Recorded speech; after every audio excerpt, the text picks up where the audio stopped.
네, 우리 하나님 말씀 보겠습니다. 하나님 말씀은 시편 50편 23절 한 절 말씀입니다. 시편 50편 23절입니다. 네, 우리 한 목소리로 같이 읽겠습니다. 시작. 감사로 제사를 드리는 자가 나를 영화롭게 하나니 그의 행위를 옳게 하는 자에게 내가 하나님의 구원을 보이리라. 아멘. 네, 오늘은 감사로 드리는 제사라는 주제를 가지고 하나님의 말씀을 전하도록 하겠습니다. 오늘도 잃어버렸던 우리의 감사의 제목들을 떠올리고 평생 감사, 하나님 앞에 영광을 올려드리는 우리 성도들로 새롭게 태어나기를 예수님의 이름으로 간절히 축복합니다.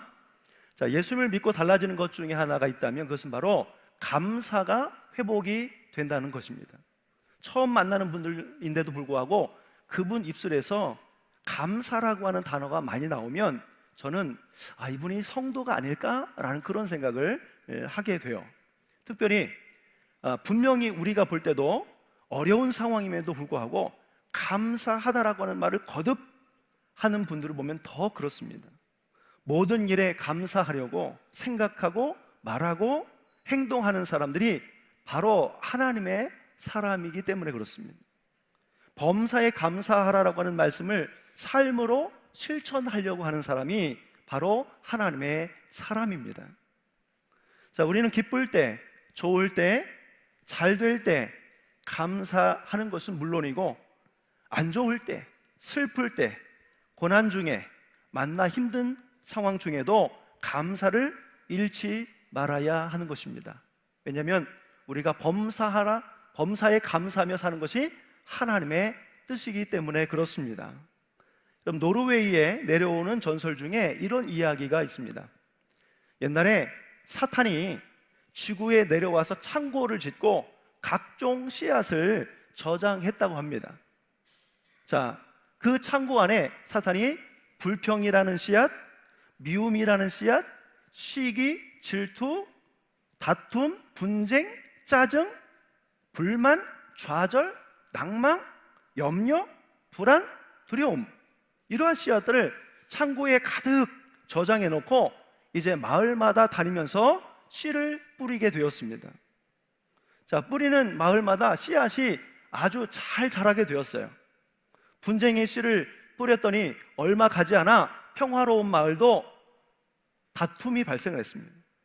싸울 일도 아닌데 싸움으로 발전했습니다. 미움의 씨앗을 마을에 뿌렸어요. 서로 얼굴도 보지 않고 등을 돌리며 사는 이웃들이 생겨나게 되었습니다. 불만의 씨를 뿌렸더니 사람들이 말과 얼굴에 온통 불만으로 가득 차 있는 모습이 보였습니다. 뭐를 하려고 해도 불만, 밥을 먹으려고 해도 불만, 어떤 결정에 대해서 불만, 이렇게 해도 불만, 저렇게 해도 불만. 자, 불만으로 가득 찬 마을이 되었습니다. 원망에 또 비방의 씨를 뿌린 곳마다 어김없이 그 씨가 너무나 잘 자랐다고 합니다. 그런데 이상하게 유독 어떤 씨를 뿌려도 효력이 없는 마을이 하나가 있었어요. 미움의 씨앗을 뿌렸는데도 서로 미워하지 않고 오히려 더 사랑하게 되는 마을이었습니다. 분쟁의 씨를 뿌렸지만 서로 이해하고 타협해서 분명히 싸울 일인데도 싸우지 않게 되었습니다. 분열, 다툼의 씨를 뿌렸지만 그들은 절대 갈라지지 않았습니다. 사탄이 어떤 씨를 뿌려도 효과가 없었던 거예요. 이 마을의 이름이 감사라고 하는 마을이었습니다. 그래서 노르웨이에는요, 감사하는 마음에는 사탄이 씨앗을 뿌릴 수 없다라고 하는 속담이 생기게 되었습니다. 여러분, 우리가 먼저 감사하고 살 때 악한 영이 틈을 타지 못하고 악한 생각을 이길 수 있게 되는 것입니다. 그러나 서로에 대한 감사가 사라질 때 그 속에 미움이 싹트고 시기와 질투와 분열과 분쟁의 열매가 자라나게 되는 것입니다. 감사가 사라지는 순간 함께 기쁨도 사라져버리고 그 자리에 원망과 불평으로 채워지게 돼요. 마치 이스라엘 백성들이 하나님께서 애굽으로부터, 노예 생활로부터 건져주셨지만 감사가 사라지면서 그들이 물이 부족하면, 먹을 것이 부족하면 부족하다고 불평했습니다. 또 당신들 때문에 우리가 이렇게 어렵게 되었다고 원망했습니다. 여기서 죽게 되었다고 불안해했던 것과 같은 그런 일들이 일어나지 않았습니까? 감사가 사라진 신앙생활에도 여러분 어떠한 즐거움이 없습니다. 그래서 하나님께서는 계속해서 우리에게 감사하라라고 명령하고 하나님의 은혜를 기억하여 감사하도록 하셨습니다. 여러분, 감사는 하나님께 대한 백성들이 가지는 태도를 의미해요. 히브리어로 감사라고 하는 말은 야다입니다. 야다. 자, 이 말은 원래 뜻이 고백하다라고 하는 말이에요. 고백하다. 그런데 이 말이 감사하다와 찬양하다라고 하는 의미로 쓰일 때가 있습니다. 그런데 그 목적어는 늘 하나님이에요. 하나님을 찬양하다, 하나님께 감사하다. 이럴 때 이 야다라고 하는 말을 썼어요. 이스라엘 백성들이 하나님께 감사했던 동기는요, 하나님의 신실하심에 대한 믿음이 있었기 때문에 그렇습니다.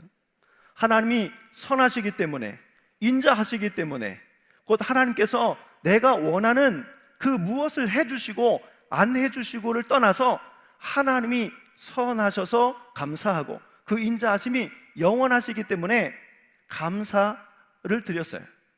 그러니까 범사에 감사할 수 있게 되는 일이 가능한 거예요.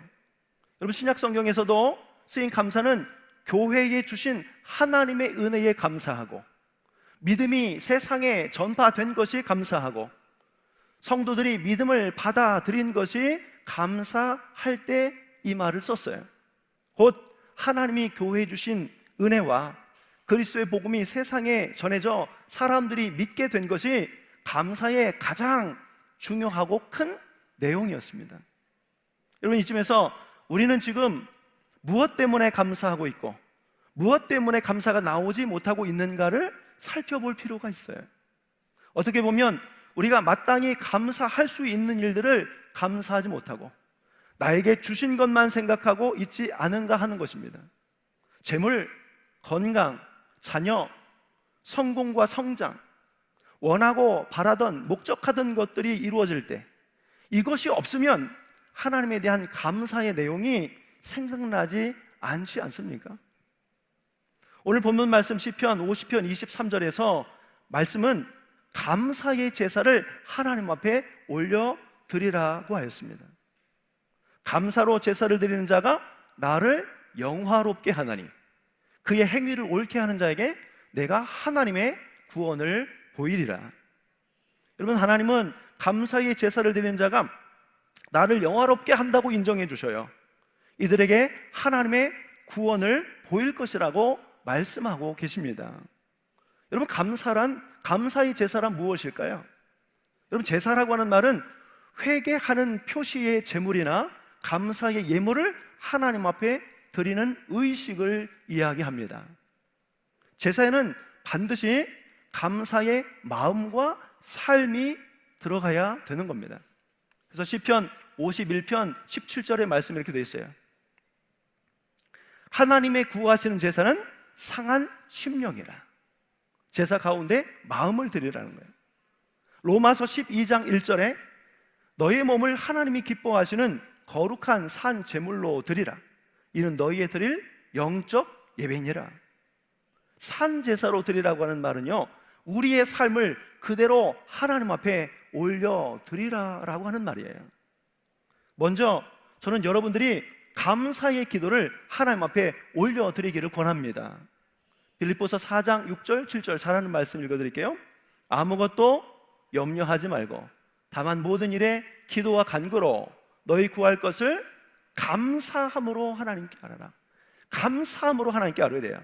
그리하면 모든 지각에 뛰어난 하나님의 평강이 그리스도 예수 안에서 너의 마음과 생각을 지키시리라. 감사함으로 하나님께 아뢰라고 그랬습니다. 감사하는 내용으로 여러분이 기도를 드려보시기를 권합니다. 여러분, 아침에 일어나자마자 여러분들 이렇게 감사의 기도를 드려보세요. 하나님 아버지, 밤새 평안한 쉼을 쉬게 해주셔서 감사합니다. 개운하게 일어설 수 있게 해주셔서 감사합니다.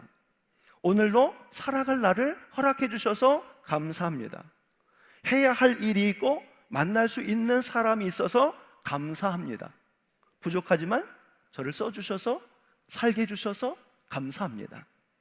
사람들을 만날 때 이렇게 기도할 수 있습니다. 좋은 사람을 만나게 해주셔서 감사합니다. 여러분의 자녀들을 바라보면서 이렇게 기도할 수 있습니다. 이 아이가 내 아들인 것이, 내 딸인 것이 감사합니다. 우리 학생들, 어린이들도 와 있지만 부모님을 보면서 우리 지금 부모님이 나의 부모님인 것이 너무나 감사합니다. 그렇게 기도할 수 있겠죠. 우리가 먹을 것, 마실 것, 입을 것이 있어서 감사합니다. 평범한 일상이 감사합니다. 숨 쉬게 해주셔서 감사합니다. 여러분, 아파 보면 숨 쉬는 게 얼마나 큰 감사의 제목인 줄 알 겁니다. 걸을 수 있게 해주셔서 감사합니다. 요즘 여러분, 은혜, 아까 우리 성가대가 찬양, 모든 것이 은혜 그랬잖아요. 그죠? 그 찬양, 충만, 여정, 찬양, 행복. 우리가 지난주에 충만이라는 노래를 찬양을 했지 않습니까?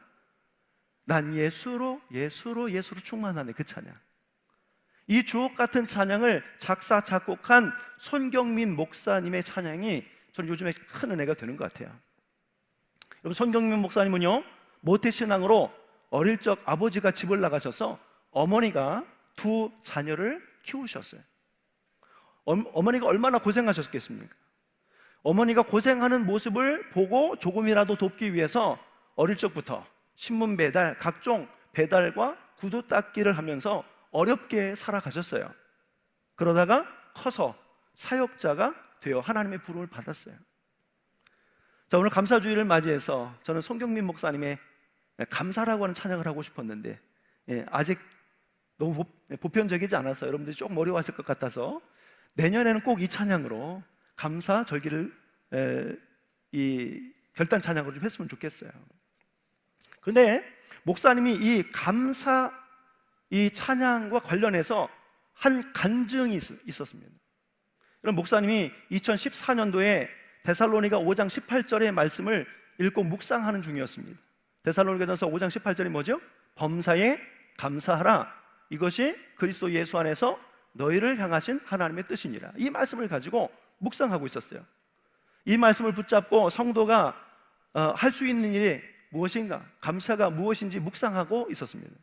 자, 그런데 당시 목사님이 학교에서 아이를 가르치고 또 저녁에는 학원에서 아이들을 가르치고 여러 가지 일을 병행하면서 목을 주로 많이 쓰다 보니까 이 목이 고장이 난 거예요. 그래서 병원에 가서 약을 받아다 먹었지만 낫지 않아서 병원에 가서 다시 검사를 해봤더니 의사가 하는 말이 수술을 해야 된다는 거예요. 그런데 수술 날짜를 기다리는 중에 그만 둘째 아이가 폐렴으로 자기가 수술받기로 한 그 병원에 소아병동에 입원을 하게 되었습니다. 아내가 간호를 해야 되는데 아내도 셋째를 낳은 지가 얼마 되지 않아서 굉장히 힘든 상황이었다고 합니다. 자, 둘째 아들을 엄마가 보니까 또 셋째와 첫째를 어머니가, 그러니까 할머니가 손주들을 이제 돌봐야 되는데 젊을 적에 고생을 많이 하셔서 그 할머니도 무릎이 아프셔서 도무지 아이를 보기가 어렵게 된 것입니다. 자, 그리고 보니 가족들 모두가 다 힘들고 아픈 상황이 되어버린 거예요.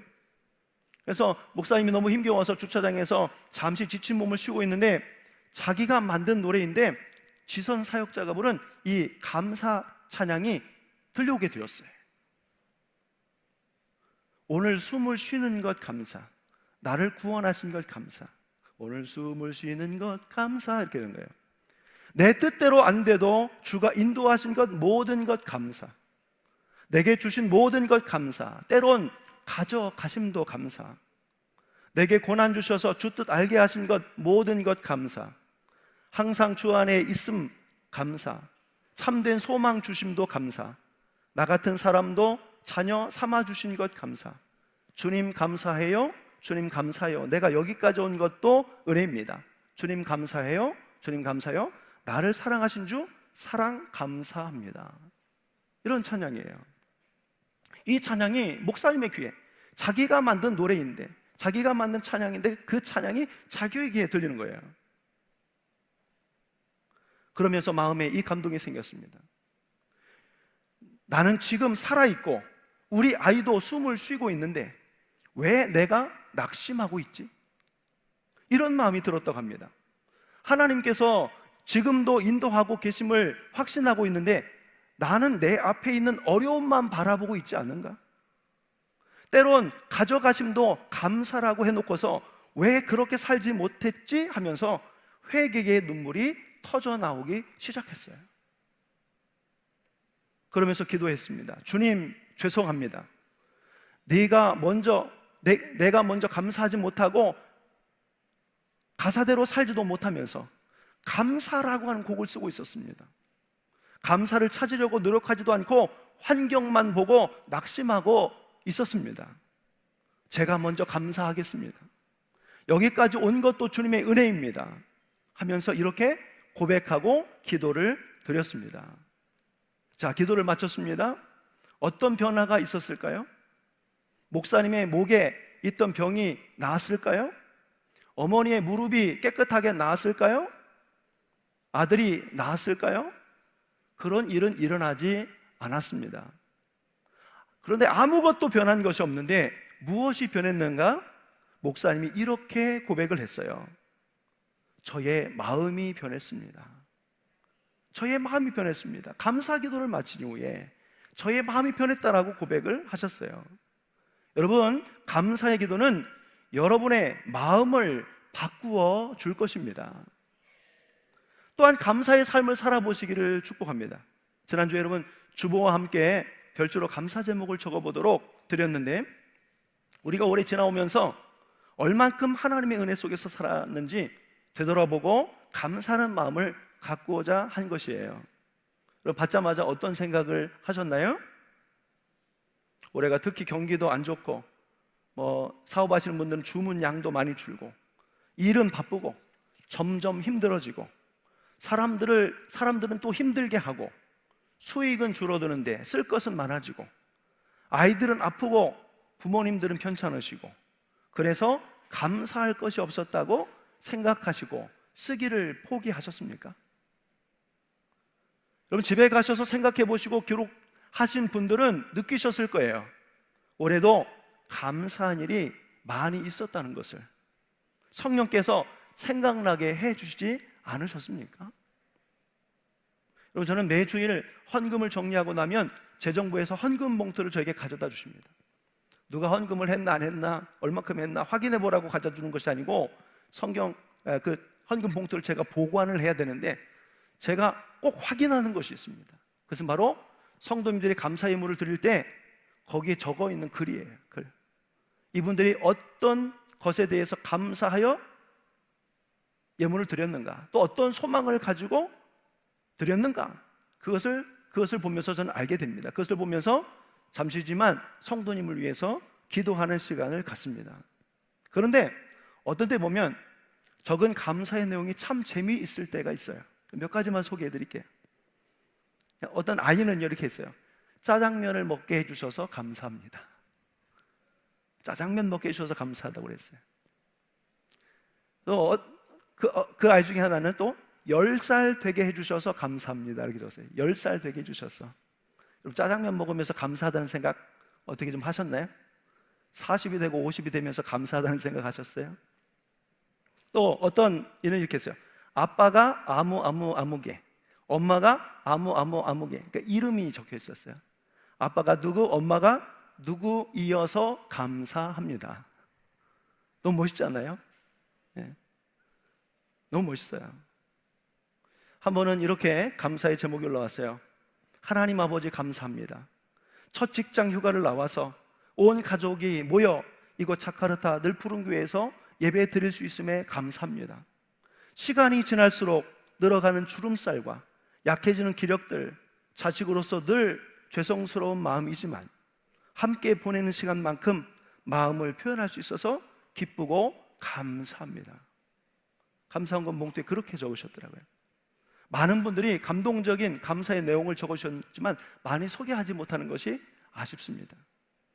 여러분, 지금 추수감사주의를 준비하면서 사무실 앞 또 그 로비 쪽에 보면 아이들, 학생들이 감사의 제목을 써서 붙여놓은 것을 볼 수가 있습니다. 여러분, 꼭 그냥 지나치지 마시고 꼭 보셨으면 좋겠어요. 제가 그것을 보다가 너무 기발나고 또 제 마음이 따뜻해지고 좋아서 그 중에 몇 가지만 소개해 드리도록 할게요. 자, 어떤 아이들은 이렇게 감사하다고 썼더라고요. 우리 가족이 살아있어서 감사합니다.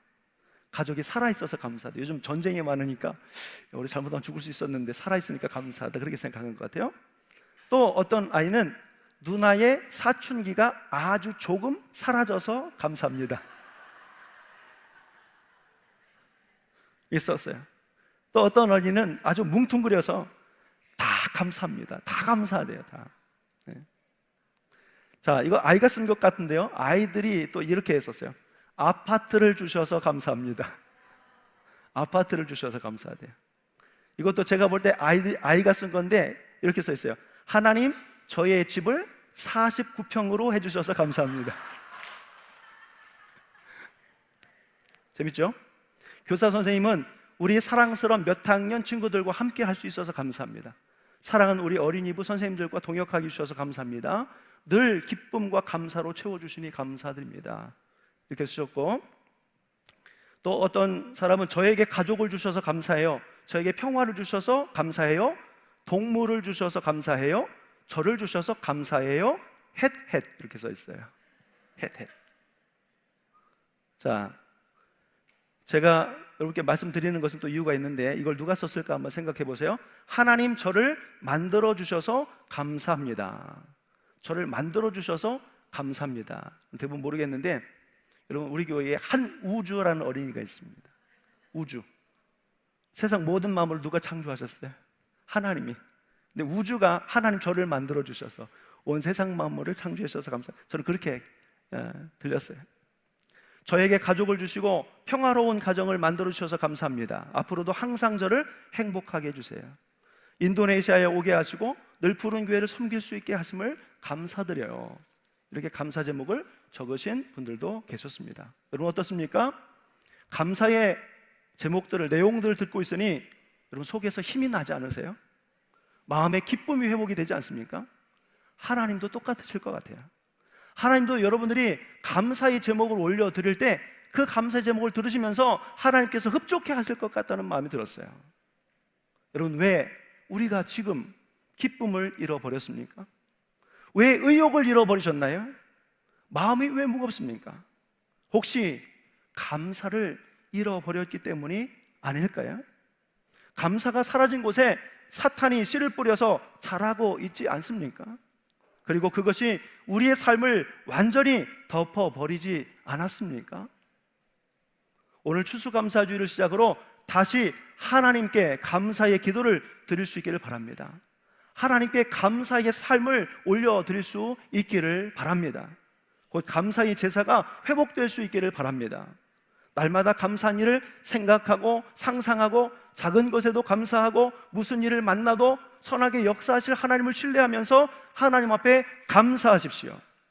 힘써 보십시오. 감사하다고 고백하고 말하십시오. 잃어버렸던 감사의 마음이 회복이 될 것입니다. 그러면 물이 맑아진 강에 다시 물고기가 돌아오듯이 우리의 마음이 감사로 깨끗해지면 잃어버렸던 기쁨도 소망도 사랑도 은혜도 다시 회복되고 찾아올 것입니다.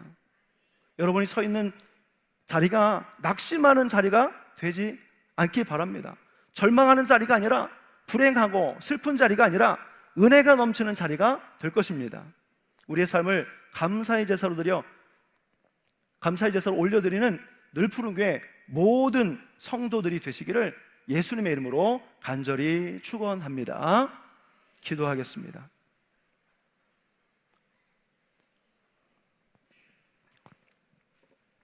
거룩하신 하나님 아버지, 오늘 추수감사주의를 통해서 우리가 감사의 기도를 시작하고 감사의 삶을 하나님 앞에 올려드리게 하여 주옵소서. 우리가 하나님, 우리가 누려왔던 모든 것들이 하나님께서 주신 감사의 제목이 되게 하시고 범사에 감사하는 이로 살아가게 하여 주시옵소서. 그래서 감사로 채워진 그곳에 하나님께서 우리에게 공급해 주시는 좋은 것들이, 또 좋은 씨앗들이, 열매들이 많이 자라날 수 있도록 인도하여 주시옵소서. 거룩하신 예수님의 이름으로 기도하옵나이다. 아멘.